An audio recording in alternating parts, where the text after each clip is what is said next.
പണ്ഡിതന്റെ രക്തം നിലത്ത് വീഴാൻ കാരണമായിട്ടുണ്ടെങ്കിൽ നിന്റെ ഭരണം ഇതോടുകൂടി അവസാനിക്കുകയാണ്.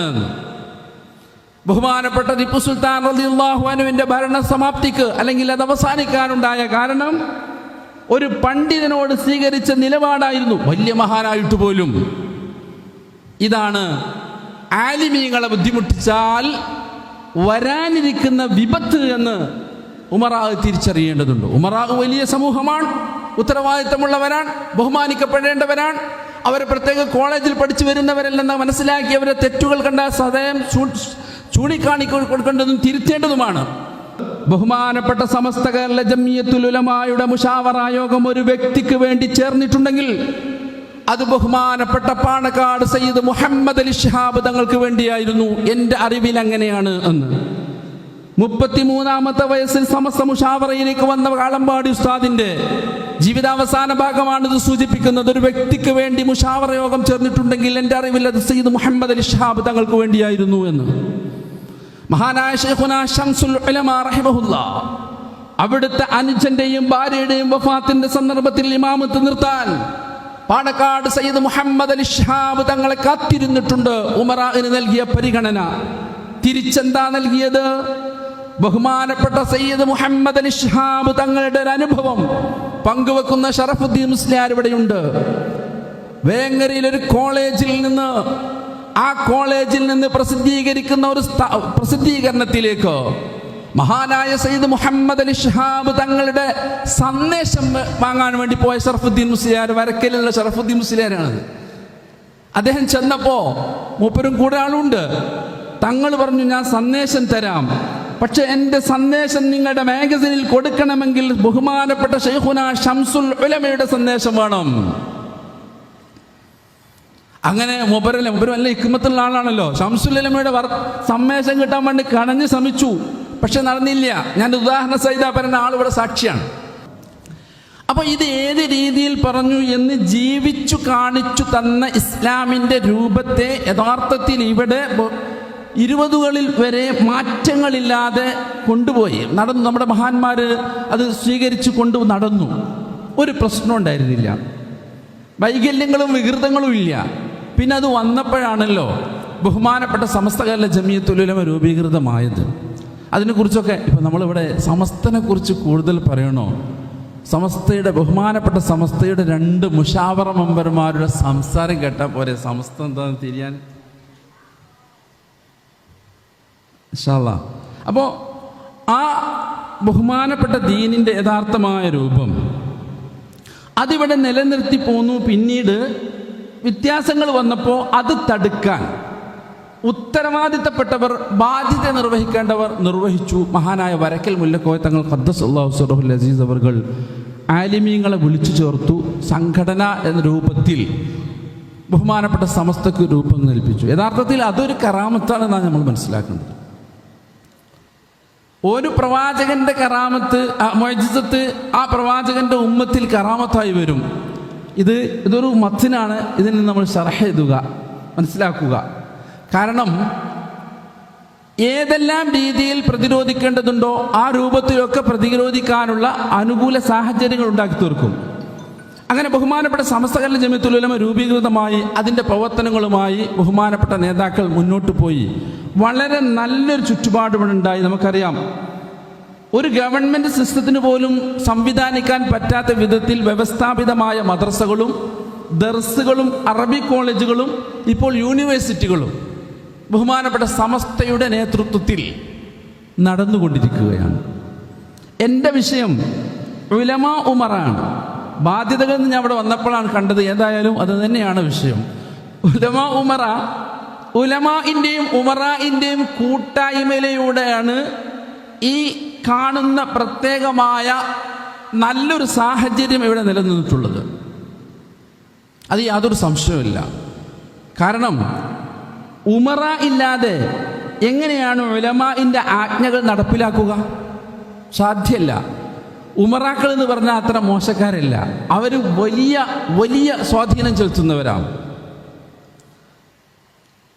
പ്രവാചകർ സല്ലല്ലാഹു അലൈഹി വസല്ലം തങ്ങൾ അങ്ങനെ തന്നെയാണല്ലോ പറഞ്ഞത്, സിൻഫാനി മിൻ ഉമ്മത്തി ഇദാ സ്വലഹ സ്വലഹൻ നാസു കുല്ലുഹും. 2-3 കാറ്റഗറിയെ തിരിച്ചു. 2 വിഭാഗം നന്നായാൽ നാസ് നന്നായി. അത് ഒന്ന് ഉലമാ ആണ്, മറ്റൊന്ന് ഉമറ ആണ്. പിന്നെ അവർ 2 ക്ലിയർ ആയി കഴിഞ്ഞാൽ പിന്നെ അന്നാസ് ക്ലിയർ ആയി എന്നാണ്. ഇവിടെ ഉമറാ സാധാരണ ഉലമാവിനെ നമ്മൾ പറയും ഇൻഷാ അല്ലാഹ് ഏതാനും ചില വാക്കുകളിലൂടെ നമുക്ക് അവിടെ എത്താം. ഉമറാ എന്ന് പറയുന്നത് ഏത് കാലത്തും ദീനിൻ്റെ സംരക്ഷണത്തിന് വേണ്ടി, ദീനിൻ്റെ സംരംഭങ്ങളുടെ വിജയങ്ങൾക്ക് വേണ്ടി കഠിനാധ്വാനം ചെയ്തവരാണ്. അവരിലൂടെയാണ് പ്രായോഗിക ഇസ്ലാം നടപ്പിലാക്കിയിട്ടുള്ളത്. ബഹുമാനപ്പെട്ട ഖുലഫാക്കളായിരുന്നു ഇവിടെ ഖാദിമാരെ നിശ്ചയിച്ചിരുന്നത്. ഇത് വലിയൊരു വിഷയം, ഞാൻ വളരെ ചുരുക്കമാണ്, അപ്പം അതിൻ്റെതായ പ്രയാസങ്ങളൊക്കെ ഉണ്ടാവും ചെയ്യും. ഖാദിമാരെ നിശ്ചയിച്ചിരുന്നത് ഖലീഫമാരായിരുന്നു. പ്രവാചകർ സല്ലല്ലാഹു അലൈഹി വസല്ലം തങ്ങളുടെ പിൻഗാമികളായിരുന്നു. ഇന്ന് ഖാദിമാരെ നിശ്ചയിക്കുന്നത് ആരാ? ഒരു നാട്ടിലെ ഉമറാ, അഹ്ലുൽ ഹല്ലി വൽ അഖദ് ഒരുമിച്ച് കൂടി ഖാദിമാരെ നിശ്ചയിക്കുന്നു. അതിനുള്ള അധികാരം, നിശ്ചയിക്കാനും പിരിച്ചുവിടാനുള്ള അധികാരം ഉമറായിനാണ്. ഉമറാവും ഉലമാവും ആകാതെ, പക്ഷെ അഹ്ലുൽ ഹല്ലി വൽ അഖദ് ഇന്ന് സാധാരണഗതിയിൽ നാട്ടിലുള്ളത് ഉലമ. അപ്പോൾ ഇവര് ഖാദി എന്ന് പറഞ്ഞാൽ എന്താ? ഖാദി ഒരു വിധി കൽപ്പിച്ചാൽ സുന്നത്ത് ചിലപ്പോൾ നിർബന്ധമാകും.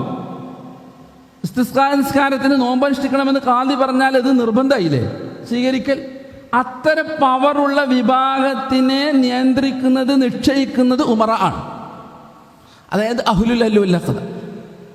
അങ്ങനെയുള്ള പവറുള്ള ഒരു വിഭാഗമാണ് ഈ ഉമറ എന്ന് പറയുന്നത്. നബി സല്ലല്ലാഹു അലൈഹി വസല്ലം തങ്ങളുടെ ജീവിതത്തിൽ പോലും അബൂ ത്വാലിബ് എന്നവരുടെ വഫാത്തിന് ശേഷം റസൂലുള്ളാഹ് ഒരു സപ്പോർട്ട് സമൂഹത്തിന് തേടിയിട്ടാണ് ത്വായിഫിലേക്ക് പോയത്. അവരിൽ നിന്ന് സപ്പോർട്ടില്ലാതായപ്പോൾ പിന്നെ നാട് വിടേണ്ടി വന്നു. അതാ ഉമറാഇൻ്റെ പിന്തുണ അല്ലെങ്കിൽ അവസ്ഥ. ഉമറാ ഉലമാഇൻ്റെ മാർക്കറ്റാണ്. ഉലമാ സമർപ്പിക്കുന്ന ആശയങ്ങളെ ഇവിടെ നടപ്പിൽ വരുത്തേണ്ടത് ഉമറ ആണ്. അതുകൊണ്ട് തന്നെ ഉമറാഇന് വലിയ പരിഗണനയാണ് ദീൻ നൽകിയിട്ടുള്ളത്. മഹാനായ അബൂ സുഫിയാൻ റളിയല്ലാഹു തആല അൻഹുവിനെ പരിഗണിച്ചത് മക്ക ഫതഹിൻ്റെ നമ്മളൊക്കെ ചരിത്രത്തിൽ വായിച്ചിട്ടുള്ളതാണ്. അതുപോലെയുള്ള പല ഉദാഹരണങ്ങളും നമുക്ക് നിരത്താൻ കഴിയും. അങ്ങനെയുള്ള ഉമറാവും ഉലമാവും ഒരുമിച്ച് പ്രവർത്തിച്ചപ്പോൾ ഇവിടെ ഒരുപാട് സംരംഭങ്ങളുണ്ടായി. പൊന്നാനി ദർസൊക്കെ നമുക്കറിയാം, വിദേശികളായ ആളുകൾ ഇവിടെ വന്ന് പഠിക്കുക. വാഴക്കാട് ദാറുൽ ഉലൂം കോയപ്പത്തൊടി കുടുംബത്തിലെ ആ സംഭാവന ഇല്ലെങ്കിൽ ഇന്ന് നമുക്ക് കണ്ണിയുസ്താദിനെ സമ്മാനിക്കാൻ പറവണ്ണ ഉസ്താദ് പോലെയുള്ള ശംസുലമ പോലെയുള്ള റഹിമഹുമുള്ള വലിയ പണ്ഡിതന്മാരെ വാർത്തെടുത്ത ദർസിൻ്റെ പിന്നിൽ ആ കോയപ്പത്തൊടി കുടുംബം ഉറായിരുന്നു. ജാമിഅ നൂരിയ നമുക്കറിയാം, ബഹുമാനപ്പെട്ട കറാച്ചി ബാപ്പു ഹാജി. അതിനപ്പുറം ദാ ഈ മഹാന്റെ പിതാവ് ഖായിദുൽ ഖൗം ബാഫഖി തങ്ങൾ ഖദ്ദസല്ലാഹു സിർറഹുൽ അസീസ് വലിയ ഉമറാക്കളിൽ നേതാവായിരുന്നല്ലോ. അരിക്കച്ചവടവും പരിശുദ്ധ ദീനിൻ്റെ കാര്യങ്ങൾക്ക് നേതൃത്വം നൽകുന്നതിന് തടസ്സമായിരുന്നില്ല. ബഹുമാനപ്പെട്ടവരുടെ നിർദ്ദേശങ്ങളാണ് ഇന്ന് കേരളത്തിൽ പന്തലിച്ചു കാണാൻ ഇതുപോലുള്ള സൗധങ്ങൾക്ക് നിമിത്തമായി തീർന്നത്.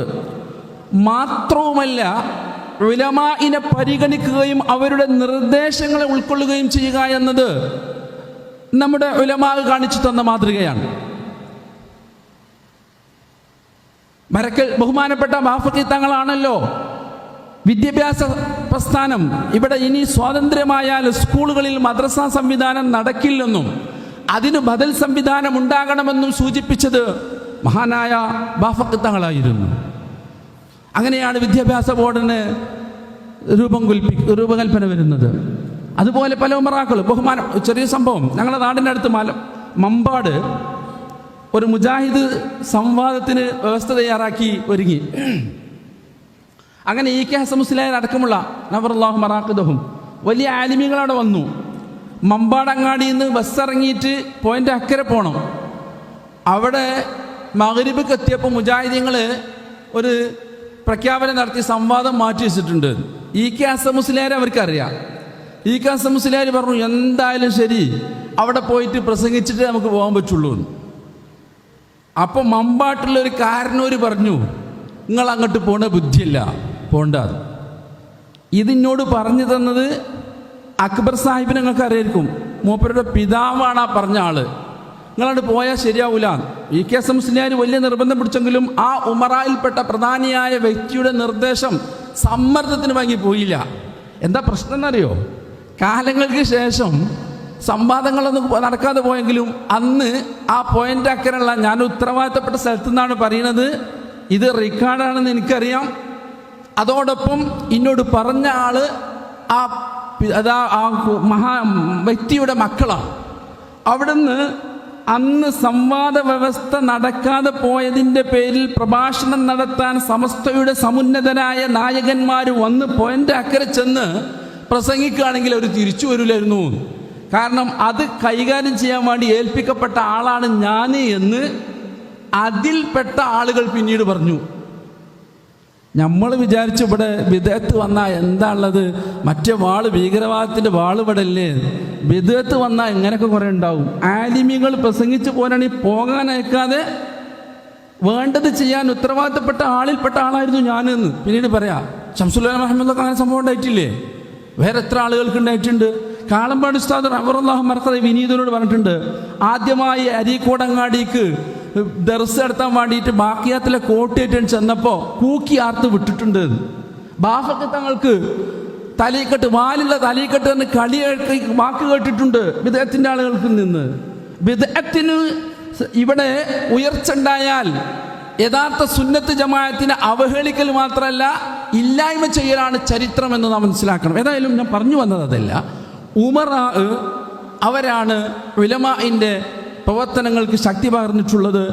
അവരിൽ നല്ല ചിന്താശേഷിയുള്ളവരുണ്ട്, പ്രവർത്തനക്ഷമതയുള്ളവരുണ്ട്. അവരുടെ അഭിപ്രായങ്ങൾ മാനിച്ചുകൊണ്ട് ബഹുമാനപ്പെട്ട ഉലമാ പല കാര്യങ്ങളും ഇവിടെ നടപ്പിലാക്കിയിട്ടുണ്ട്. പക്ഷേ ഇതാണെന്ന്, ഉലമാഇന്റെ മുകളിൽ ഉമറാ പോവുക എന്നതുണ്ടായാൽ അവിടെ അപകടം സംഭവിക്കും. ഉമറാ ഈ കാര്യങ്ങളൊക്കെ നിർവഹിക്കുന്നുണ്ടെങ്കിലും അത് ഉലമാഉമായുള്ള കൂടിയാലോചനയിലൂടെ ആയിരിക്കണം. കാരണം ഇൽമ് അതിൽ നിന്നാണ് ഉലമാ ഉള്ളത്. ഇമാറത്ത് അത് നേതൃത്വമാണ്.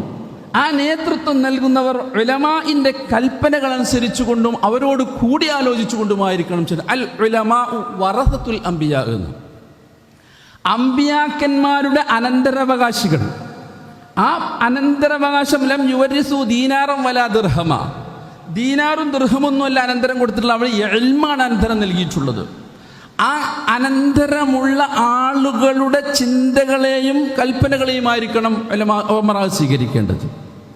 അതിന് അങ്ങനത്തെ ചില ആളുകളെ അള്ളാഹുവിൻ്റെ ദീന് സംരക്ഷിക്കാൻ എന്നും അള്ളാഹു നിലനിർത്തും. ഇവിടെ ഉസ്താദ് പറഞ്ഞല്ലോ, ലാ തസാലു ത്വായിഫത്തും മിൻ ഉമ്മത്തി ളാഹിരീന അലൽ ഹഖ്, സത്യത്തിൻ്റെ മേൽ നിലകൊള്ളുന്ന ഒരു വിഭാഗം ഖിയാമം വരെ ഉണ്ടാവും. ഇന്ന് അങ്ങനെയൊന്നുമില്ല. പഴയ കാലത്തെ സംസ്ഥാന മുഷാവറമാരായിരുന്നു ഉഷാറ് എന്ന് പറയാൻ നിൽക്കണ്ട, അത് എല്ലാ കാലത്തും ഉണ്ടാവും. ഹക്കിൻ്റെ മേൽ നിലനിൽക്കുന്ന ആളുകൾ അത് സമസ്തക്കാരാണോ എന്ന് നമുക്ക് പറയാം. അപ്പോൾ ആ ഉലമാഇന്റെ കൽപ്പനകൾ ശിരസ വഹിക്കുക. പക്ഷെ ഉലമാഇനെ അല്ലാഹു തആല അങ്ങനത്തെ ആളുകളെ തിരഞ്ഞെടുക്കുന്നതാ. അല്ലാഹുമ്മ സ്വല്ലി അലാ മുഹമ്മദിൻ വഅലാ ആലി മുഹമ്മദ് കമാ സ്വല്ലൈത അലാ ഇബ്രാഹിം വഅലാ ആലി ഇബ്രാഹിം. ഹദീസാ. ഇബ്രാഹിം നബിക്കും കുടുംബത്തിനും ഗുണം ചെയ്തതുപോലെ റസൂലുള്ളാഹിക്കും കുടുംബത്തിനും ഗുണം ചെയ്തു. എന്താണ് ആ ഗുണം? എന്താണ് ആ ഗുണം? ഇബ്രാഹിം നബി അലൈഹി സ്വലാത്തു വസ്സലാമിൻ്റെ ഉമ്മത്തിലാണ് പ്രവാചകന്മാർ വന്നത്. ധാരാളം പ്രവാചകന്മാർ ഇബ്രാഹിം നബി അലൈഹി സ്വലാമിൻ്റെ ഉമ്മത്തിന് വന്നു. ആ ഒരു ഗുണം പോലെ റസൂലുള്ളാഹിക്ക് കുടുംബത്തിന് ഗുണം ചെയ്യണം എന്ന് പറഞ്ഞാൽ അവിടുത്തെ ഉമ്മത്തിൽ ഉലമാ, ബനി ഇസ്രായേലിലെ അമ്പിയാക്കന്മാർ നിർവഹിച്ച ദൗത്യം നിർവഹിക്കുന്ന ആളുകൾ ഈ ഉമ്മത്തിലുണ്ടാവണം. അത് അല്ലാഹു തആല ഉണ്ടാക്കിയല്ലോ. അങ്ങനെയാണ് അല്ലാഹു തആല ദീനെ നിലനിർത്തിയത്.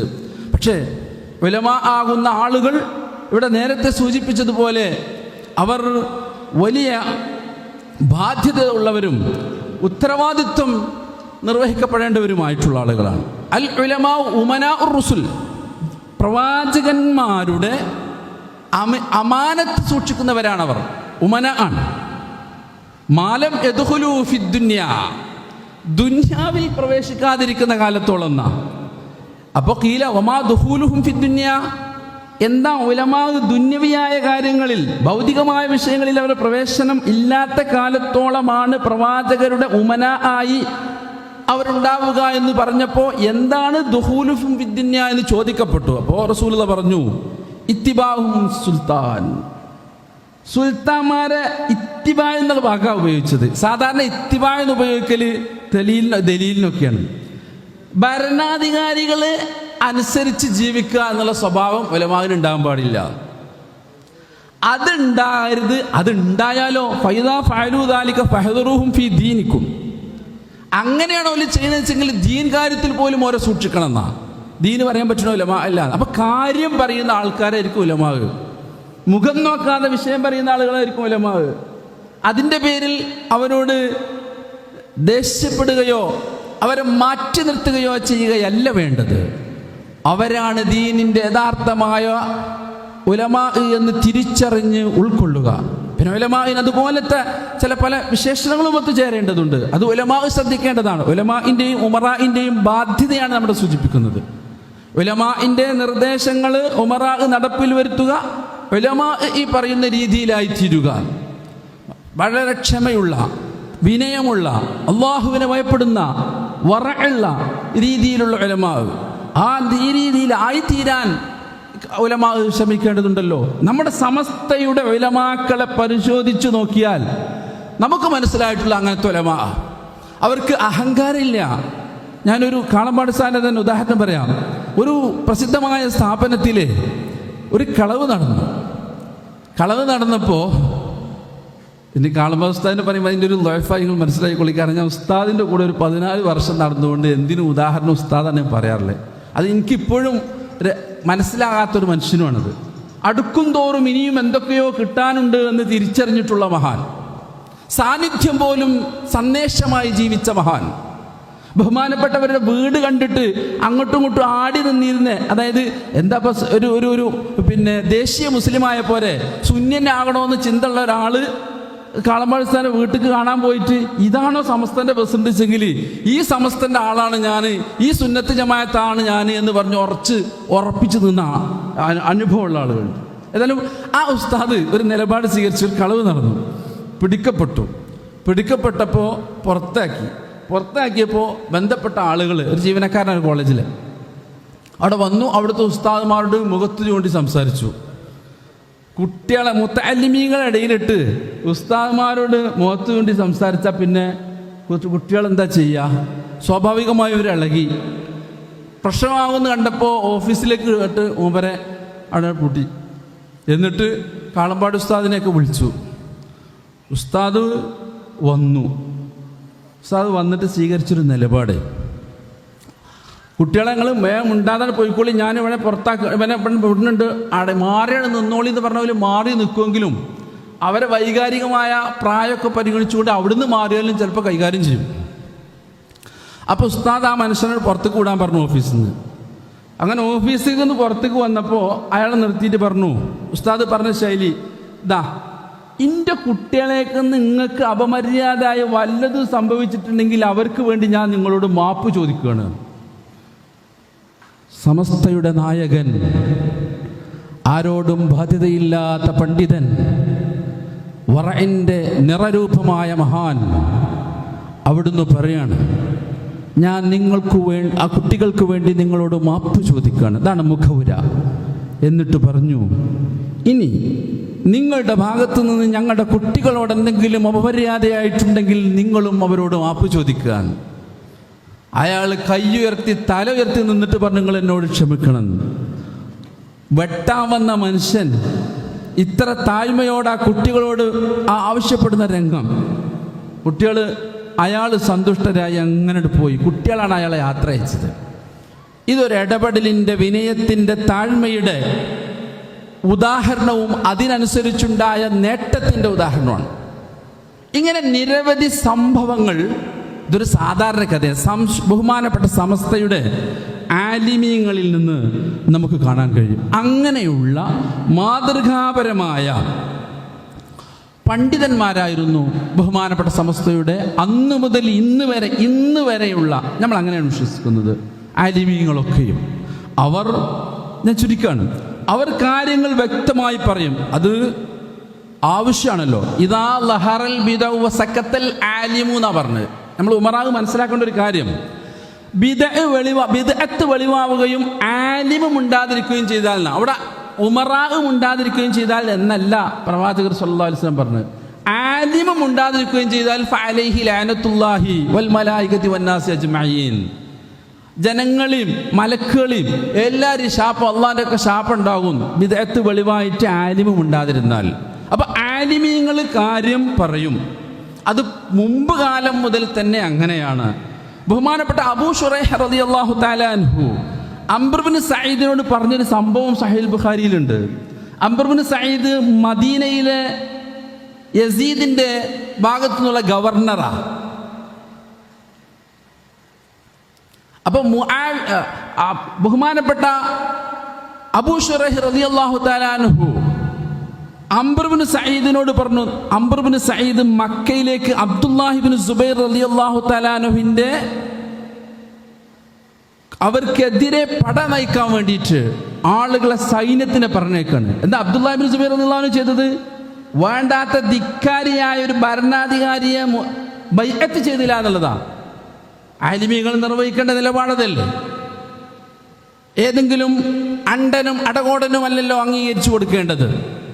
അറിവും സൂക്ഷ്മതയുമുള്ളവനല്ലേ നേതൃത്വം അംഗീകരിക്കേണ്ടത്.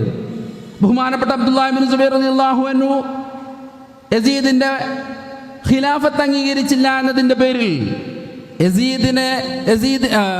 ബഹുമാനപ്പെട്ട അബ്ദുല്ലാഹി ഇബ്നു സുബൈർ റളിയല്ലാഹു തആല അൻഹുവിനെ വധിക്കാൻ വേണ്ടി സൈന്യത്തെ പറഞ്ഞയക്കുമ്പോൾ അബൂ ശുറൈഹ് റളിയല്ലാഹു അൻഹു പറഞ്ഞു, ഇദൻ ലീ അയ്യുഹൽ അമീർ വഹദ്ദിസുക ഖൗലൻ, അമീർ എനിക്ക് നിങ്ങളോട് സംസാരം നടത്താനുണ്ട്. ഖാമ ബിഹി നബി സല്ലല്ലാഹു അലൈഹി വസല്ലം അൽ-ഗദ മിൻ യൗമിൽ ഫത്ഹ്, മക്കം ഫതഹിന്റെ പിറ്റേന്ന് പ്രവാചകർ പറഞ്ഞ, മക്കം ഫതഹിന്റെ അന്ന് പ്രവാചകർ പറഞ്ഞിട്ടുള്ള ചില സംസാരങ്ങളാണ് എന്ന് പറഞ്ഞുകൊണ്ട് മക്കയുടെ പവിത്രതയെക്കുറിച്ച് ഭരണാധികാരിയുടെ മുമ്പിൽ ധീരമായി സംസാരിച്ചു. പക്ഷെ ഭരണാധികാരി കേട്ടോ കേട്ടില്ലെന്ന് വേറെ കാര്യം, എനിക്ക് അതിലേറെ അറിയാന്ന് പറഞ്ഞിട്ട് നൊണ്ടിന്യായം പറഞ്ഞ് തള്ളുകയാണ് ചെയ്തത്. ഇവിടെ ഉലമാ ബാധ്യത നിർവഹിച്ചു, പണ്ഡിതന്മാർ ഉത്തരവാദിത്വം നിർവഹിച്ചു. അങ്ങനെയുള്ള നിർവഹണമാണ്, ആ പാരമ്പര്യമാണ് ബഹുമാനപ്പെട്ട സമസ്തയുടെ ആലിമീങ്ങൾ നിർവഹിച്ചു വന്നിട്ടുള്ളത്. നിങ്ങൾ നോക്കൂ, ഇവിടെ കാണുന്ന ഇത്തരം ദീനിന് വിരുദ്ധമായിട്ടുള്ള പ്രവർത്തനങ്ങളിൽ ബഹുമാനപ്പെട്ട സമസ്ത നിലപാട് പറഞ്ഞില്ലെങ്കിൽ എന്തായിരിക്കും ഇവിടെ സംഭവിക്കുക? ആരാ പിന്നെ അത് പറയാ? അപ്പൊ അത് പറയുമ്പോൾ നമ്മള് ഉലമാഇനെ ഉമറാ അനുസരിക്കുകയും പിന്താങ്ങുകയും പ്രോത്സാഹിപ്പിക്കുകയും പിന്തുണക്കുകയും ഒക്കെ ചെയ്യുന്നതിന് പകരം പ്രയാസപ്പെടുത്തിയാൽ അത് വലിയ അപകടങ്ങളിലേക്ക് എത്തിച്ചേരുമെന്ന് നാം തിരിച്ചറിയുക. മഹാനായ ടിപ്പു സുൽത്താൻ റളിയല്ലാഹു തആല അൻഹു, ടിപ്പു സുൽത്താൻ വലിയാണോ വലിയല്ലേ എന്ന് സംശയത്തോടു കൂടെ ഒരാൾ കണ്യാല മൗലപ്പാപ്പാനത്തേക്ക് പോയി. ചെന്നേക്കന്നെ, മൗലരെ ടിപ്പു സുൽത്താൻ റളിയല്ലാഹു അൻഹു അള്ളാഹുവിൻ്റെ വലിയാണ്, ഒന്നും പറഞ്ഞിട്ടൊന്നുമില്ല. ആ ടിപ്പു സുൽത്താൻ റളിയല്ലാഹു തആല അൻഹുവിൻ്റെ ഒരു ഉസ്താദ് അന്ത്യവിശ്രമം കൊള്ളുന്നുണ്ട് പുത്തനങ്ങാടിയിൽ, കാലില്ലാത്ത പാപ്പ.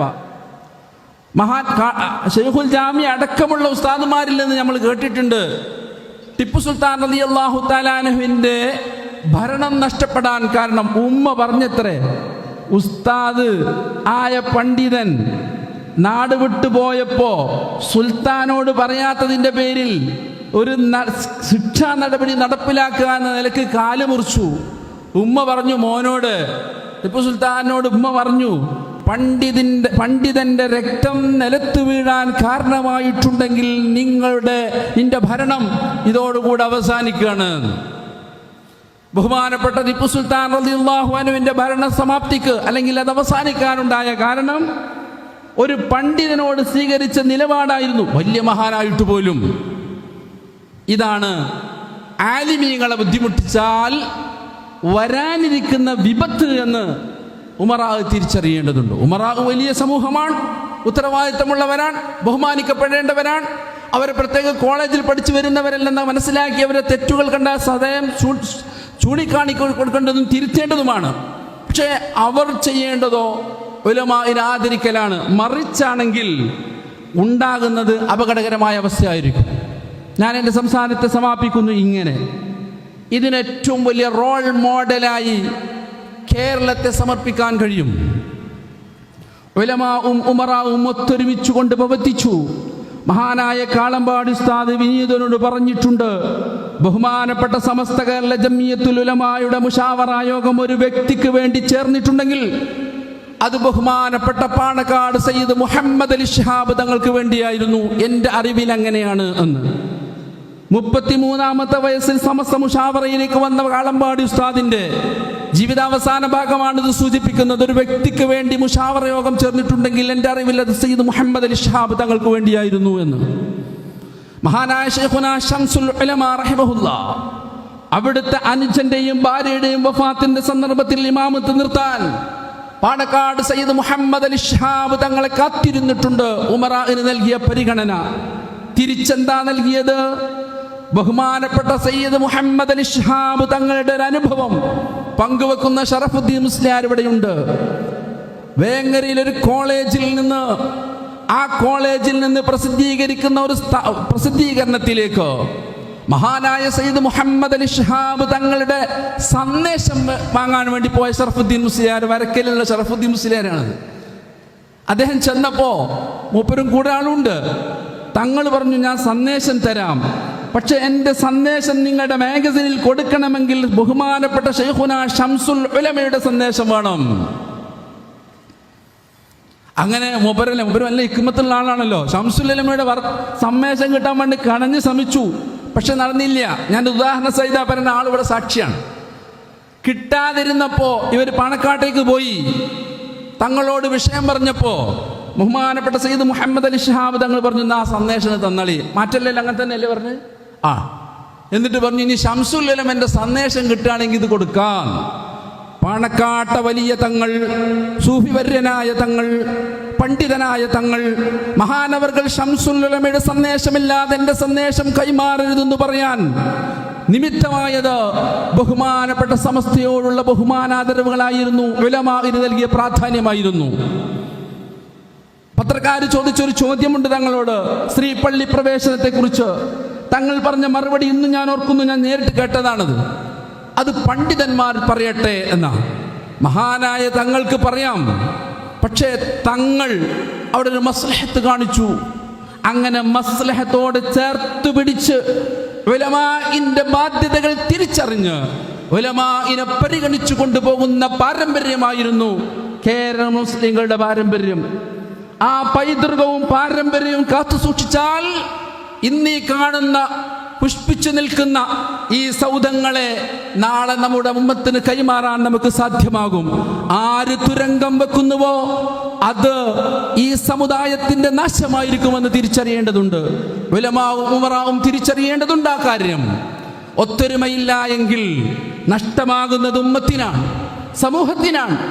നമ്മൾ ഇതുവരെ നേടിയെടുത്തിട്ടുള്ള പുരോഗതി മുഴുവനും തകർത്തെറിയുകയാണ് ചെയ്യുക. അതുകൊണ്ട് ഈ കൂട്ടായ്മ തിരിച്ചറിയുക, ഉലമാഇന്റെ സ്ഥാനം മനസ്സിലാക്കുക, അതനുസരിച്ച് ഉമറാവ് പ്രവർത്തിക്കുക, ഉമറാഇനെ പരിഗണിച്ചുകൊണ്ട് ഉലമാവും പോവുക എന്നതാണ് ബാധ്യതയായി എനിക്ക് സമർപ്പിക്കാനുള്ളത്.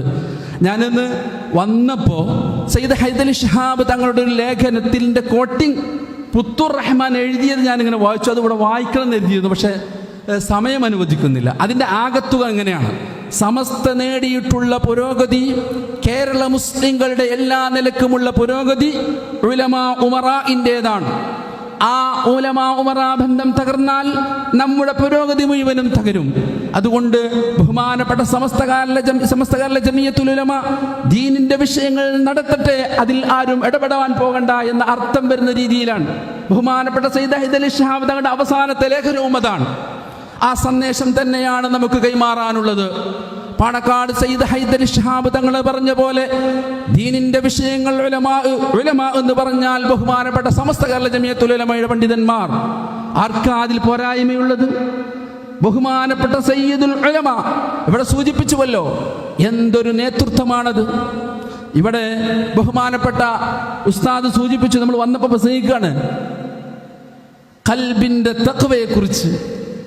അത് പറഞ്ഞപ്പോൾ ഞാൻ ഇവിടുന്ന് പോകുമ്പോൾ പറഞ്ഞു, ഉസ്താദിന്റെ സംസാരം എനിക്ക് വളരെ ഇഷ്ടപ്പെട്ടു. എന്നോട് പറഞ്ഞ മറുപടി എന്താ അറിയോ? മുഖസ്തുതി പറഞ്ഞാൽ മണൽ വാരിയ മുഖത്ത് കയറിയെന്നാ പറഞ്ഞ്. അതന്നെയാണ് റസൂലുള്ളാഹി സ്വല്ലല്ലാഹു അലൈഹി വസല്ലം പറഞ്ഞത്. ഞാൻ പറഞ്ഞ മുഖസ്തുതി പറഞ്ഞില്ല, എനിക്ക് കാര്യപ്പെട്ടു എന്നേ ഞാൻ പറഞ്ഞിട്ടുള്ളൂ എന്നാ പറഞ്ഞ മറുപടി.